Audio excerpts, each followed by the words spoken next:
कीर्तिगढ़ का किला, जो पर्वत की ऊंचाई पर बादलों को चीरता हुआ खड़ा था, कभी एक राजसी साम्राज्य का प्रतीक हुआ करता था।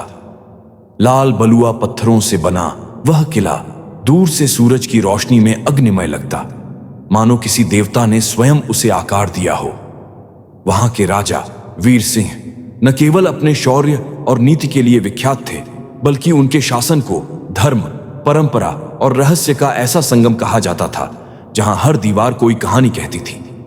राजा वीर सिंह हर भोर उदित होते सूर्य को अर्घ्य देने के लिए महल की पूर्वी बालकनी में जाते थे, जहां से नीचे गहराई में बहती सुरसरी नदी चमकती थी। उनके वस्त्र हमेशा श्वेत होते। एक राजा होकर भी उनका संयम और साधु समान जीवन शैली किले के हर जन में श्रद्धा जगाती थी। परंतु उस दिन जब वे अर्घ्य देने उठे, उन्होंने देखा कि आकाश कुछ असामान्य था।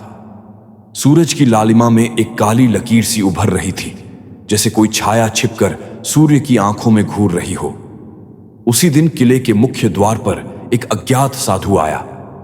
उसकी जटाएं बिखरी थीं, शरीर पर राख पुती थी और आंखों में भूतकाल की पीड़ा और भविष्य की चेतावनी दोनों का मिश्रण था। वह सीधे राजसभा में पहुंचा और बिना आमंत्रण के सिंहासन की ओर देखा। कीर्तिगढ़ जाग गया है, उसने कहा, पर जो जागता है वह कुछ न कुछ खोता भी है। राजा ने उस साधु को आदर दिया, बैठाया और पूछा, कहिए महात्मा, क्या अनिष्ट संकेत मिला है आपको? साधु ने एक मोती निकाला जो धड़क रहा था। यह आत्मा मणि है। यह तब धड़कता है जब कोई पुरानी आत्मा असंतुलित होती है, और यह तुम्हारे पूर्वजों की आत्मा है, राजा सोमदत्त की। सभी दरबारी चौंक उठे।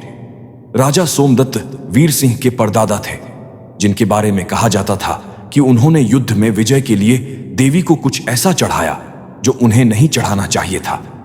तब से चंद्रमहल, किले का वह भाग जहां देवी का मंदिर था, बंद कर दिया गया था।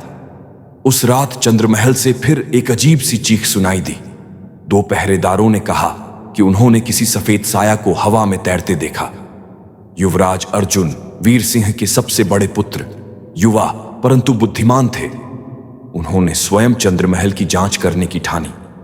साथ में लिए उन्होंने अपने 4 विश्वस्त योद्धा रणवीर